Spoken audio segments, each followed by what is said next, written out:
So, but this Hussein character, was he recruiting people to go to like Syria? Oh fuck! To go do some jihad. some of that old jihad. Oh yeah, wish I had time to do some of that good old jihad.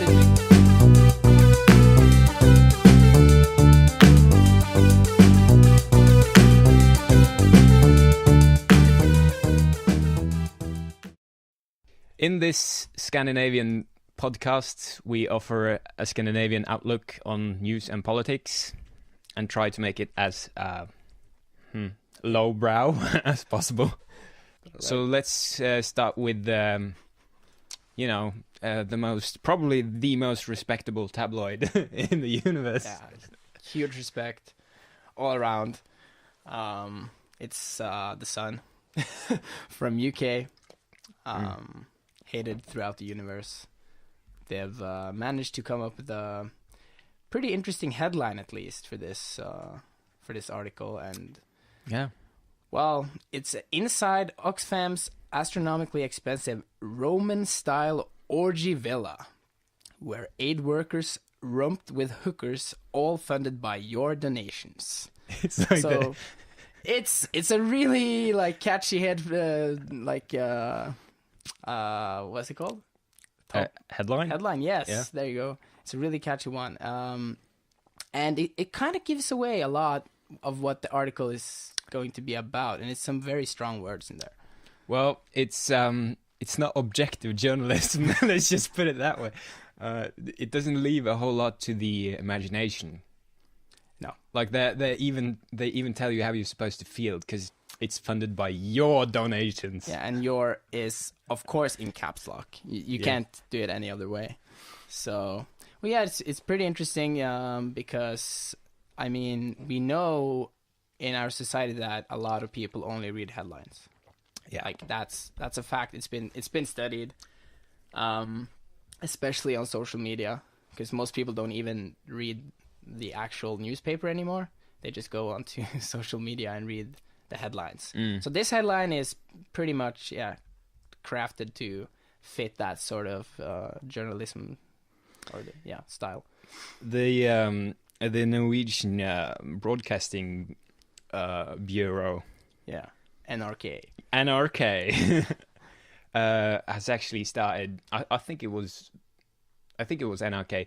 They've started posing questions to those who are about to make a comment. On certain articles. It's like you have to answer these questions in order to even make a comment. Really? Yeah. Okay, wait. Is it like bot questions, like 1 + 3, and they have to, or is it actual questions? No, it revolves around the content. So you you have to have read the content in order to make a comment. No. Yeah. Way. No. It's actually quite a. I kind of endorsed that. I think that's a good idea to some extent. That's really good. Yeah. I was just shocked. Like, oh, like that. Something good. Something good came out of the state channel. Yeah. What? How'd this happen? And we funded it with our tax money. Yeah, that's we should make a headline for that instead. But yeah, let's maybe go into the actual article. Of what's happened here in the so-called Roman-style orgy villa. Yeah. Okay. So supposedly there's a complex. Okay. So wait, first, who is OXFAM? Because I didn't actually know this. Oh yeah, before. OXFAM. Yeah. OXFAM is a charitable organization in the UK. I think it's UK based. Yeah. And supposedly they have this apartment complex which they rent from time to time in Haiti, which is kind of a rundown country. Yeah. I don't think you mentioned this, but this villa, it's not for charitable use. No, this is for the employees. No, it's like a retreat, So obviously they have different sections or whatever in the world. Yeah, and OXFAM'S Haiti director, Roland van, I can't say this name, Hauvermeiren, has admitted using prostitutes. Yeah. Okay, so that's actually not only The Sun, like The Independent actually has an article about this as well. I think Yeah, that's important to mention, that this is not just the son throwing accusations. He's admitted this publicly. Yeah.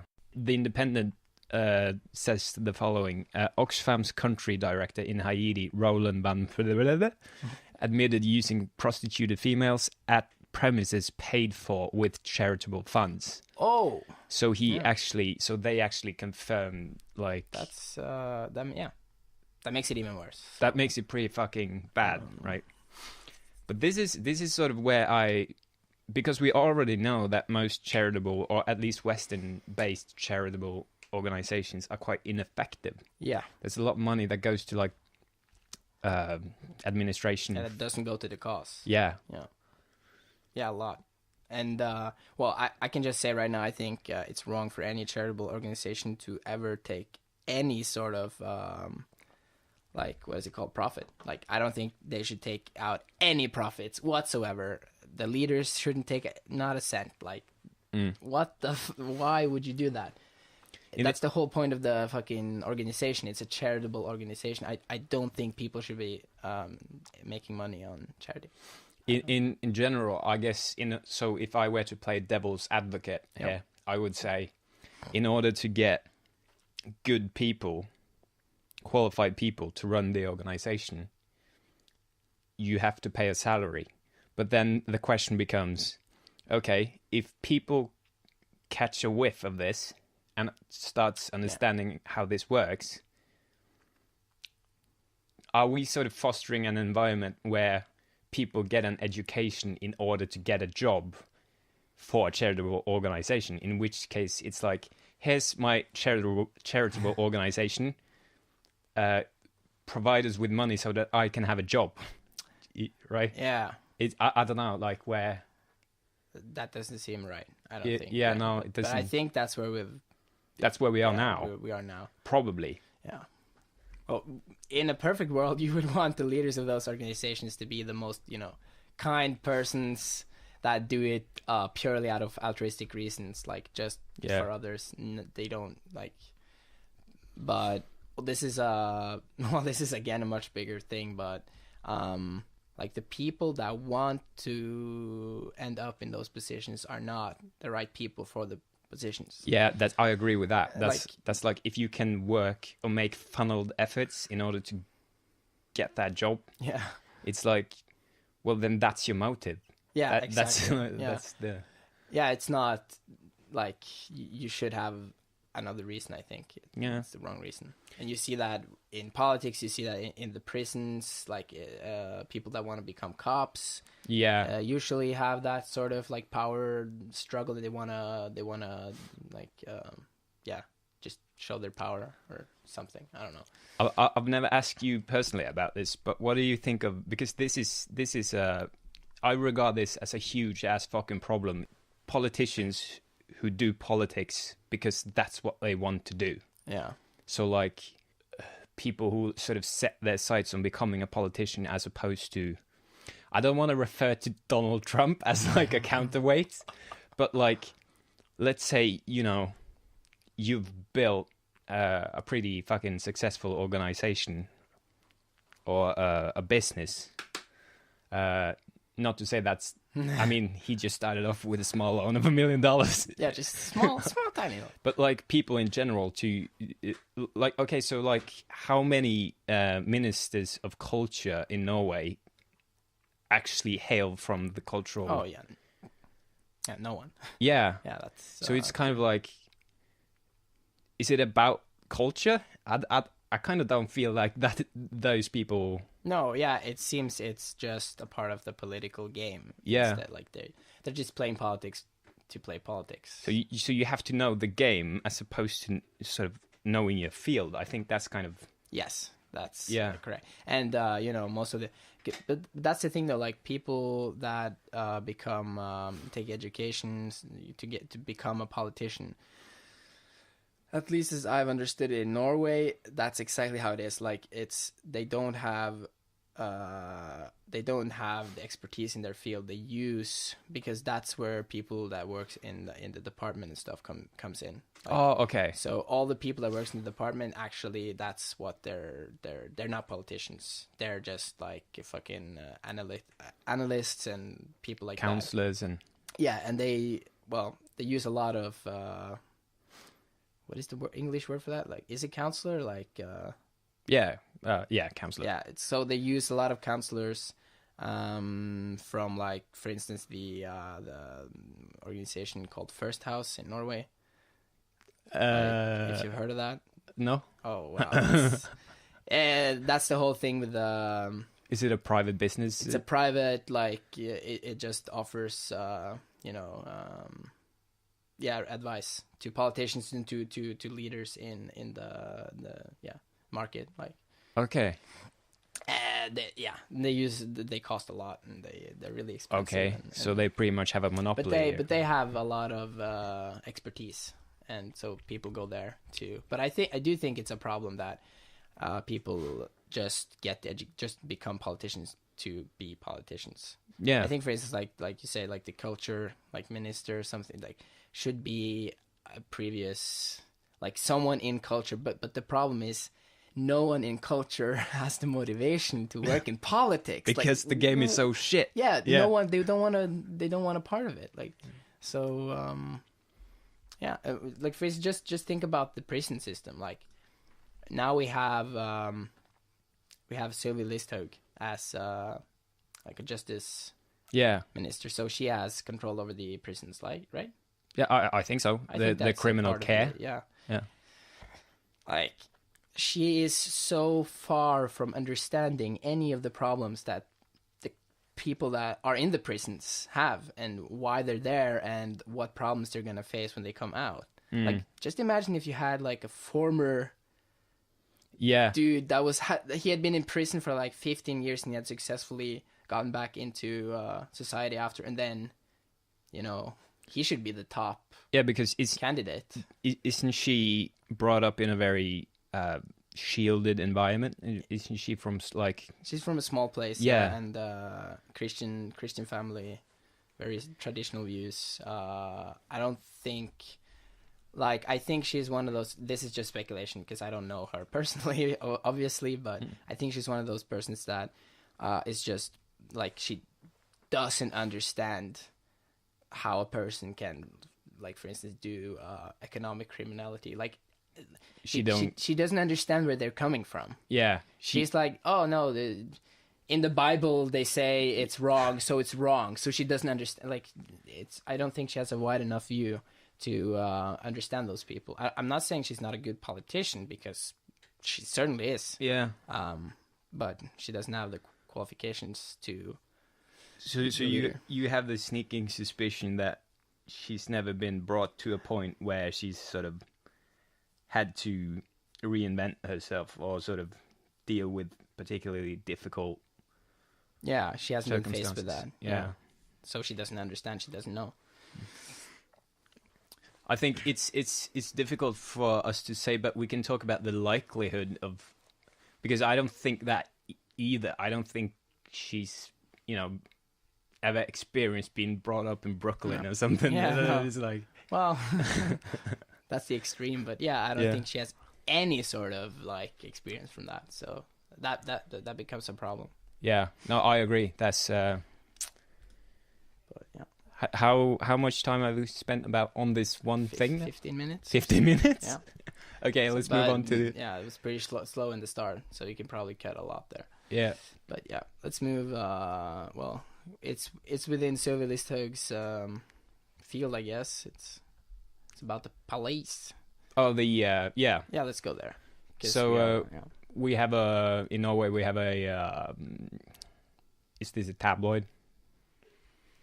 Yeah, probably. It's very left-leaning, at least. Yeah, I wouldn't say they're not objective, and they're not, like, they don't try to hide it, basically. Yeah, no, that's another. Yeah, that's a good point. But Morgenbladet, the morning magazine. Last episode, we talked about the daily magazine. So all our news outlets are just named something within magazine. Yep, right. That's how you named it. Yeah.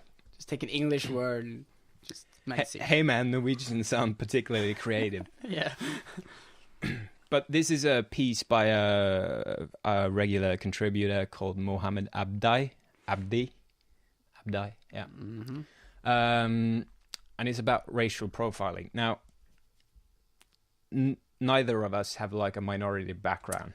Yeah, to say the least, we're pretty white. Yeah, so to sort of speak on the issue of racial profiling conducted by the police is kind of, I mean, obviously I've been stopped by the police, but I've never been. It's because of your race. Yeah. No. No, but this concerns a very particular incident, or there's a particular incident that sort of sparked this piece, I guess. 2 kids or teens being stopped at McDonald's by the police because supposedly they fit the description of a couple of criminals that were on the run or something. Uh-huh. And so the police, thought they'd handle that by simply confronting them at McDonald's and then putting them up against the wall, getting their mugshots.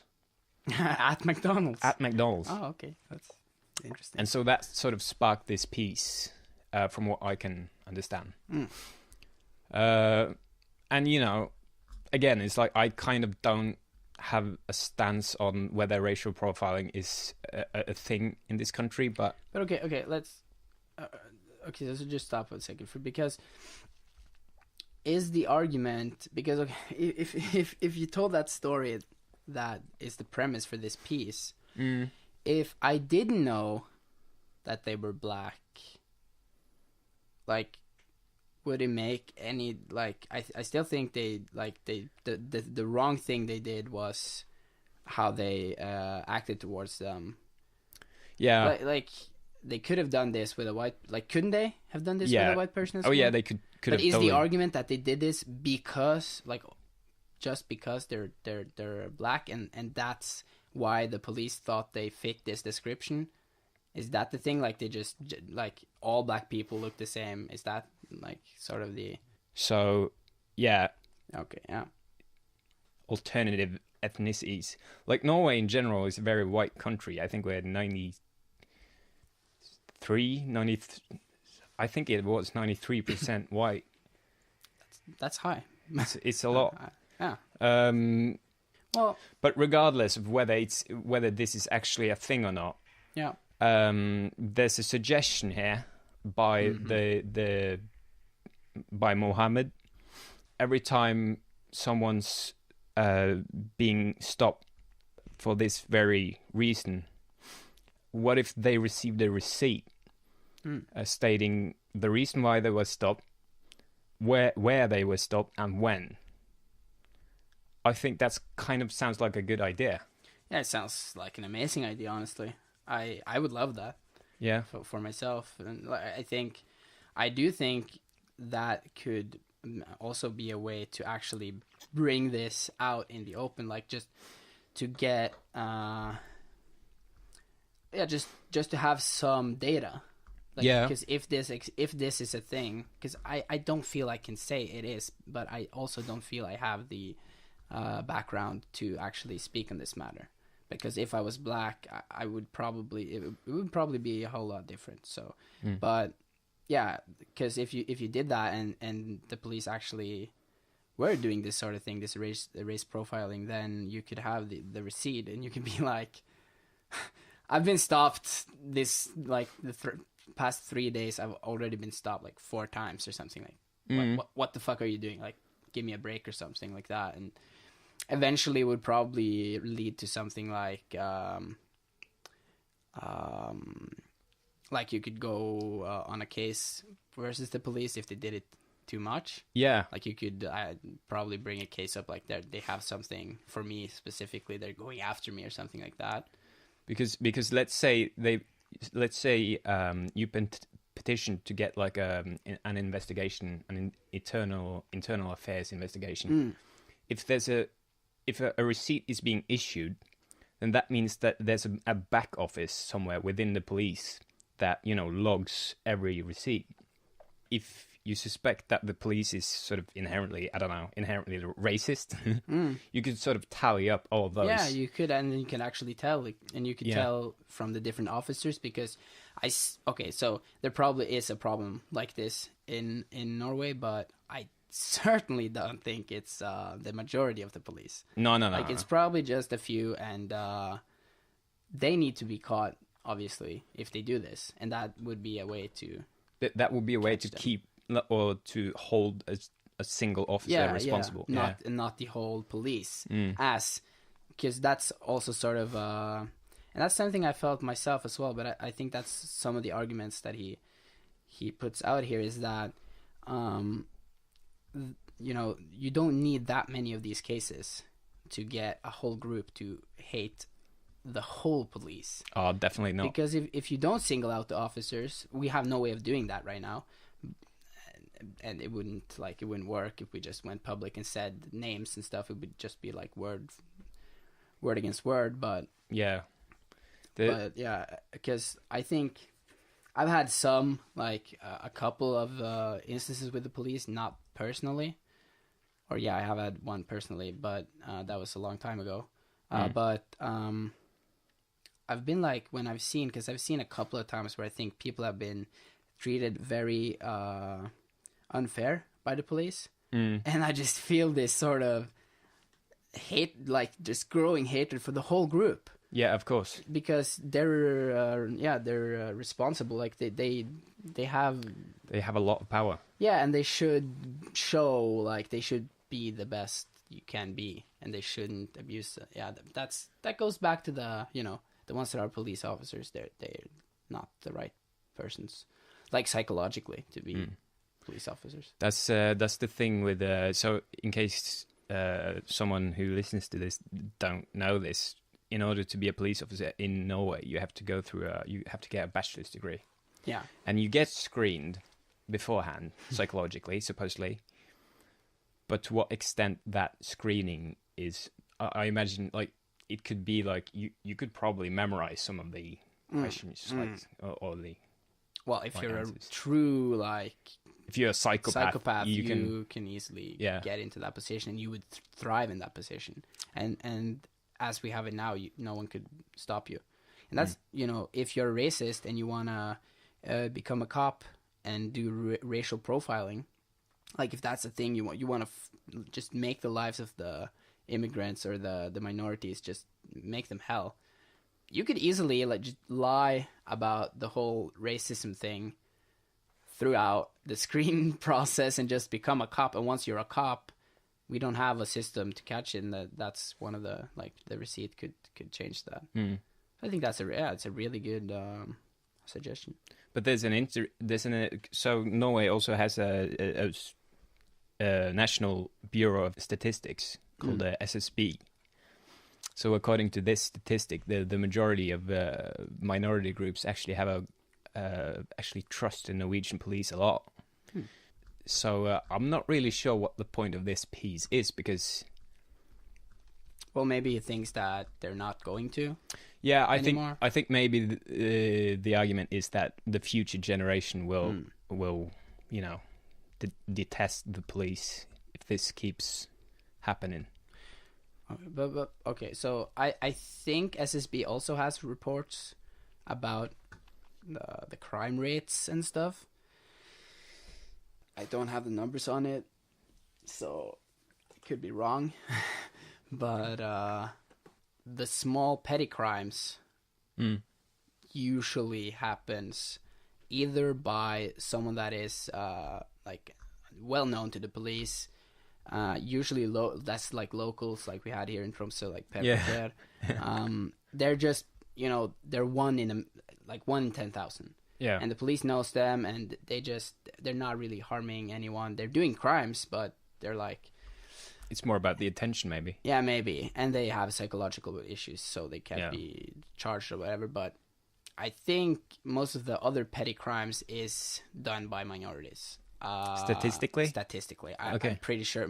If I'm wrong and anyone hears this, please, I'm going to check SSB after this to see. But it makes sense, though, because they don't have a lot of money often. Like, they have to do the whole integration part, and they have to learn a new language and everything. Like, they don't have, like, kids are going to school, can't help as much home, like, a lot of things.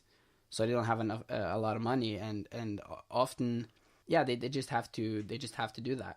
Yeah. I think there still is some Norwegian-like born people, but I don't think it's many. Like, no. And to be poor in Norway is not like... It's not being poor, really. No. It's, well, that depends. Well, things are pretty expensive here. Yeah. So a lot of families struggle to make it go around. Oh, yeah, definitely. But I don't know. Yeah, so, okay, so I guess that's another point. It's like, well, look, if there's a certain, like, specific ethnicity group that has this or that tendency, logically speaking, or reasonably speaking, you would stop more ethnicities belonging to that. That's sort of my point there. Yeah. I might be completely wrong about, like, the crime rates and stuff. But I do think that's the case, and I think that's why they, like, just logically go that route. Yeah. But I'll look it up. Yeah. I mean, it's important that we're able to sort of speak about this, genuinely, have a genuine conversation about this, because it's like, at least with, like, the extremely left-leaning tabloids, it's like they, a lot of people would probably call me a racist. But, like, the thing is, I would be a racist if I said that I believe that the minorities were behind most of the crime because of their ethnicity. Yeah. Then I would be a racist, but that's not what I think. I just think that statistically, I have read that. I don't know if I'm sure. And if I'm not correct, then, We'll correct ourselves in the next episode if that happens to be the case. Yeah, the point was basically that if that's the case, then it's logic for the police to go after those groups. Yeah, if that's the case, it might not be fair to, like, the no, it's not. But, like, there's a practical issue here, because there's 24 hours in a day. I don't know how long, sort of after a crime's committed, how long the police regards the window of action as sort of like because it's like, imagine someone breaks a window and it's like, okay, in 2 hours, if they're by car, how far can they go, right? So that was probably the case with this McDonald's thing as well. It was probably in the surrounding or within the proximity. Where most of because that's, like, in the middle of the fucking city. Yeah. That's where most of those, like, petty crimes happen. People steal something or some shit, and then they run, and they usually don't get far. They usually, like, if you steal food or something, or, like, something like that, you usually don't have a car, just, like, getaway car waiting or something. Well, you can afford, like, a brand new BMW, but you can't afford food. That's a bit weird. Yeah. Well, it's an interesting piece. I would be interested in actually talking to some of my friends about this, because we have friends that are minorities, and honestly I have never heard anyone or any of them, but maybe that's because I'm not a part of that, so they don't feel that I could so it's not a topic they feel maybe but I haven't heard anyone speak about that, like, if it's a thing. Well, the thing is, neither have I, the exemption being one person, I think. But he's from Oslo, so maybe this is like But I mean, the population is obviously so much more dense down there. Yeah, they have a lot of more, like, and there's a immigrants. lot more refugees and children of refugees, and like so. Yeah, but very good suggestion, at least with the receipt thing. That's wow, that's really smart. Metamen officially approves of the receipt thing. Oh yeah, thumbs up. Yeah. Do you want to do another one? Yeah, we have sort of like 3 pieces that all about technology. So yeah, so let's just lump all of those together. Yeah, and just do it kind of fast, sort of. What should we start with, the China thing? Well, yeah, sure. It's not exactly news. It was news in 2014. Yeah. But it's starting to become a reality. And this is, okay, so for people that have watched the television series Black Mirror on Netflix, it's season 3, episode 1 actually shows this system in like fully. And this is, it's at least like from what I've read, it's basically the exact same thing as China now is implementing. And it was the idea was came up back in 2014 that they would create this social ranking system, digital social ranking system, and it's already in use now in some cities, and it's gonna be put into the whole country within 2020. That's 2 years from now. Yeah. And what this system is, it's basically a caste system. So it's a digital social caste system. It's going to decide everything in the Chinese people's lives. Like, it's going to decide if you can get a loan. It's going to decide what seat on the plane flight you can pick. It's gonna decide if you can even fly in the first place. Like, some people are gonna be forced to take the trains because they're not socially like. It'll actually be governed by the government. Yeah, by your social status and like who decides which like the parameters that are gonna decide these social, like who decides your ranking. That's not you, at least. You're not part of the guys that decides that. And it's gonna decide like everything, like just if you're gonna like go to school. This is gonna make like, because if you come from a family that this system is already in place, and there's a family that sort of they're low in the caste system, then you get born, and then it's just a never ending like bad fucking cycle, and it just makes the gap even bigger. Yeah, absolutely. Like, imagine, let's just, like, as you said, like, who decides what underlying values are supposed to characterize this system? Because let's say you're the next Michelangelo, or you're a painter, you're a musician, or whatever, and it's like you truly have something to bring to the world, but then the score system is, I imagine it would be based to some extent on how much tax you pay, for instance. Yeah, probably. So, like, if you have a lot of income, you'd probably rank higher within the system, don't you think? Yeah. And it's like, there's not a whole lot of money in arts and culture and stuff like that. No, not a lot, yeah. And that's not the value in that. Yeah. I mean, it's like because the economy, the Chinese economy is largely based on production, isn't it?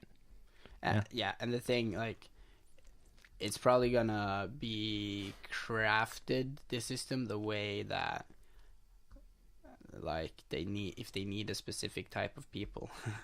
Like, good workers. Well, they obviously have a strategy. So if the current industries that are sort of carrying the country is like production or like technology and development. Yeah. Like, obviously the STEM fields, or like technology fields, if you get an education within technology, maybe that would be regarded as beneficial by the system. I don't know.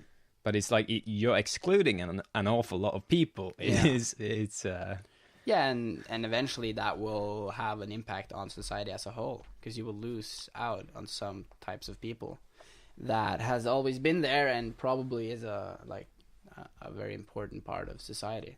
But I also see here in the article that it says, and this is, so it says, in addition, like, this system will, they will look at how good of a, like a, what is that? Inbeged?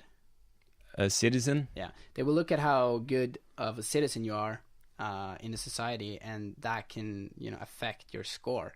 So it says here that if you pick up trash in a park, you might get a plus point. Right. And if you skip the line or something, if you go take the bus or the train without a ticket, you might get a, you know, withdrawal. And that's so basically every social interaction you have.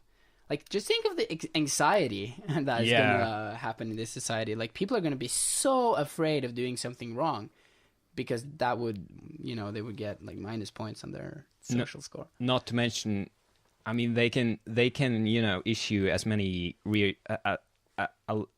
as much reassurance as they want that this will be like a good system.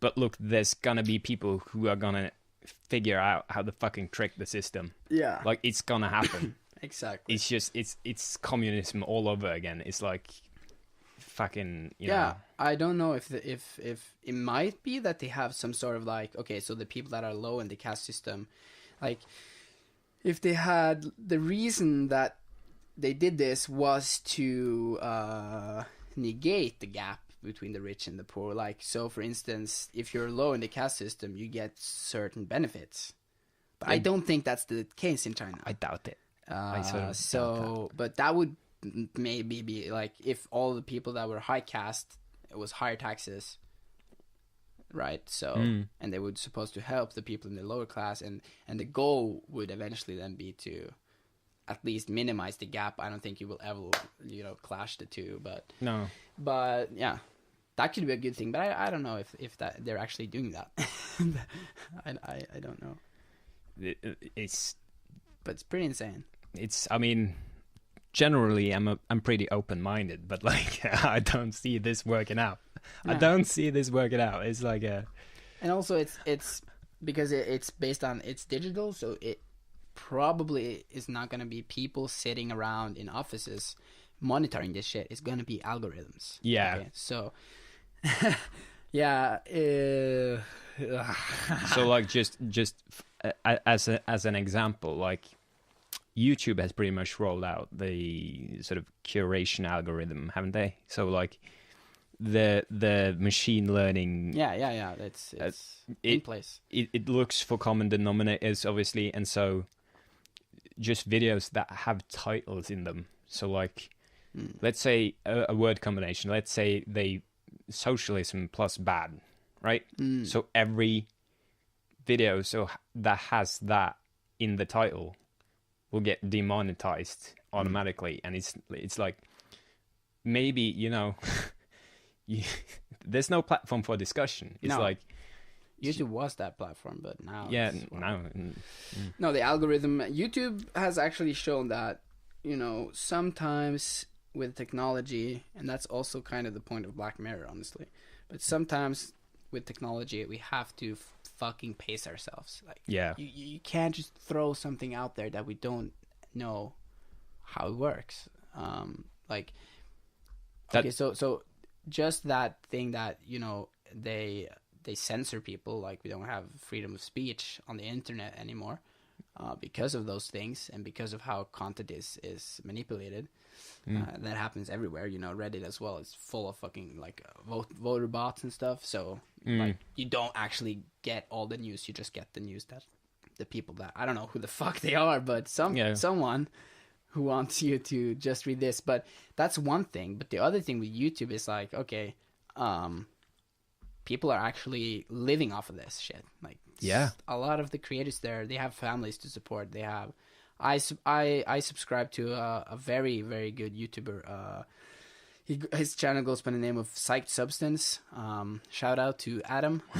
And he is, he basically, his channel is about safe use of drugs.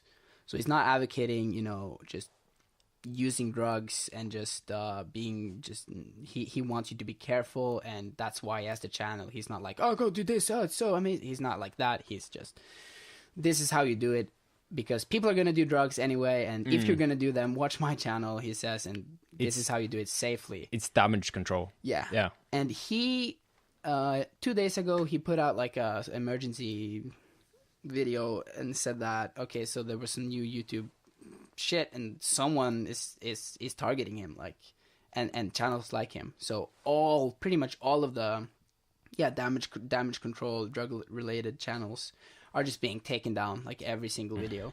And he had to remove like 40 videos or something because he thought that they would probably go down.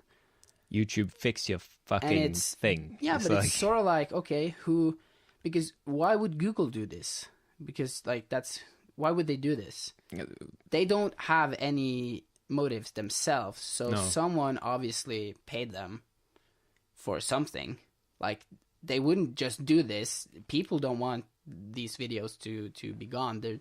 I don't think there's like, the people who watch these videos are people that want to do these things safe and stuff. They're not people that becomes offended by these videos, so they wouldn't like. So someone is targeting the videos. Like, do we know that there's people targeting it, or could it be that it's like machine learning? Yeah, it would be really weird though, because like the examples that he, like, some of the videos, because he has live, like, where he is with another person that takes drugs live. And that's like the experience, and he's basically trip setting them. And those videos is up, but a purely theoretical video where he just talks about the dangers of something. Like, he talks about the dangers of something, like, don't do it, it's dangerous. If you're gonna do it, please be very, very, like, and that video gets taken down. Really? So it's like, it doesn't make any sense if it's the algorithm. If it is, like, it's a bad algorithm. It's just very bad. It doesn't know what the fuck it's doing. But yeah, on the topic of algorithms, we can go to the next one. Yeah. Norwegian customs? Yeah, the Norwegian customs. That's a fucking, like, this one's really raunchy. Yeah, I just found this, and well, the article was paywall or something, I think. Oh, it's behind a... Yeah, but it was, I read it on Reddit. Okay. So I can read from there. But basically, the customs in Norway have bought or given a contract to American company called Palantir, which is CIA backed. They use it for a lot of stuff. So they're an analytic company, and they're using artificial intelligence and, you know, in algorithms to help with the big data. So the Norwegian government paid 300 million kroners. I don't know what that is in dollars. 300 million kroner? Yeah, it's like what? It's like 10, it's 30. I'm not a math guy. I think it's like 20 to 30 million dollars basically. Okay. So it's not the biggest contract, but it's big. It's big here. So what this is going to do is that they're going to put out, you know, cameras. We already have a lot of them at the roads, and they're going to take a picture of your car when you drive through, and when you're, you know, on your way to the border, and then they will, because you're connected with your license, right? So they're gonna take that and they're gonna go into your name, and then this algorithm that they bought, which is you know, it takes data from social media, you know, which friends you have, what web pages you go on, you know, if you watch a lot of YouTube videos about drugs, for instance, you're going to be a higher target for them. So they can use everything you do online. So if you just are interested in something and read about it or something like that on your free time, you become, you know, much more likely to be stopped. Basically a huge target. Yeah, and they can like, this will, when the algorithm learns and gets all the information, this will just be, I mean, this can't end particularly no, well. honestly, I don't want to use the internet after I read this. Yeah, no. It's... I mean, imagine what implications this could possibly have if you're politically engaged and you're engaging with ideas that don't fit, like what the Norwegian government or Norway as a whole sort of... Yeah, exactly. I think right now it wouldn't be a problem, maybe, because... in Norway, if this was implemented in another country, maybe, but like, we're not known for, you know, picking up people and throwing them in like some No, sort of. no. But like, you could be harassed. Yeah. If you and that could be really disheartening. I like it could make you stop, but they could also probably. I mean, the thing is that they know before you come in there, so they have time to like prepare and I don't think that's right. I don't think you should be. That means that you as a citizen need to have everything you have done. You need to have that information in your head, and you need to you need to look out for like these traps or whatever, so you don't fall into them. It's basically a form of censorship, isn't it? Yeah, it is. Because like, okay, let's say you're a neo-Nazi, right? So obviously we don't endorse Nazis or Nazis. Yeah. But let's say you're part of. Okay, so have you heard of NORWEGIAN? Yeah. Yeah, it's like an echo chamber or like a group on Facebook where it's just a bunch of dudes who are really, let's just say they're not particularly fond of immigrants. Yeah, that's translated in Norway as ours. So yeah, yeah. But let's say they engage in conversation, and then there's a meetup in Adana, Sweden, right? And they go over there to sort of like hang out. I don't know what neo-Nazis do.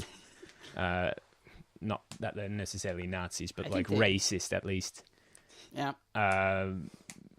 Shouldn't we, like, if you're pro free speech, shouldn't we allow people to at least pursue ideas? Because if the ideas are inherently bad, they shouldn't be that hard to refute. Yeah, that's so it's kind of like, I mean, you know, whether you discuss drugs or whatever on social media, like that's one thing. But like the last thing I would want is that some sort of political view affects this. But what would they do though? Like, they can't arrest you for having a political view. No, they can't now. But like, but look at you know, as we mentioned, Count Dankula, the last episode, who like he starts off the video going, my girlfriend goes on about her pug being so cute, so I thought I'd turn it into the least cute thing I know, which is a Nazi. And then, essentially, because of how hate speech is regulated, you know, he's been dragged through the courts. True, yeah. And so, like, imagine something similar happening. Yeah, I think there is a law in place that, for instance, you can't be a part of a terror network, for instance. Yeah. And if they just twist and turn a little bit, and like you said, you were on a meeting in Sweden or something with people that have extremist views, and then you come back, and then they say that means that you're part of a terror. Yeah, so they start assuming things. Yeah, so they just like, oh, so yeah, and then you get stopped, and then you can get arrested, or I don't know. Yeah. I don't know if you can get arrested, like. Because that's the case with I don't know what his name was. It was Abdullah Hussein or something. Who? His last name is Hussein, at least. He's the leader for right. Prophets or some shit in Norway. Yeah. And he is imprisoned like for recruiting terrorists for the Islamic State in Norway. Right. But fuck, this is kind of difficult, isn't it? Because where do you draw the line? Yeah, and how much evidence do you need? Yeah. Because you can have a very strong feeling that something is going on, but you can't prove it. But like, if you don't do something, like in his case, then there would be maybe major consequences. Yeah. So I think that's a part of why they are allowed to do this, where they're allowed to roll, because we just get more and more of this like control, and it's all in the name of being safe. Yeah. They just play on that fear that if they don't do something, if they're not preventive, then there are going to be consequences, and then we're going to have to deal with them then. And most people don't want that. Yeah. The thing is, I get that. It's because, I mean, obviously you wouldn't want... So let's take the example of like the Nazi that goes to Sweden for some sort of meeting again. Like... what is being discussed at that meeting? Are they recruiting people to go, I don't know, fuck up some minority group, because if that is the case, it's like if you have substantial evidence saying, okay, this is actually planning to do something. Have substantial evidence. Yeah, but like, what is substantial evidence? Exactly what that like. But like, because I'm seeing this in the context of like the Count Dankula. I think. Yeah, I'm thinking about that too. Yeah, because then. So, but this Hussein character, was he recruiting people to go to like Syria? Oh fuck. Okay, yeah. Yep. Holy warriors, isn't that what they call themselves? Right. To go do some jihad. some of that old jihad. Oh yeah, wish I had time to do some of that good old jihad. But okay, I actually think we don't have time for more now. Okay. So so almost everything. So this was this week's episode. We're on Twitter, YouTube, SoundCloud, iTunes as well. Actually, you got that? Yeah, I fixed that. Nice. Really nice. Outro. There you go.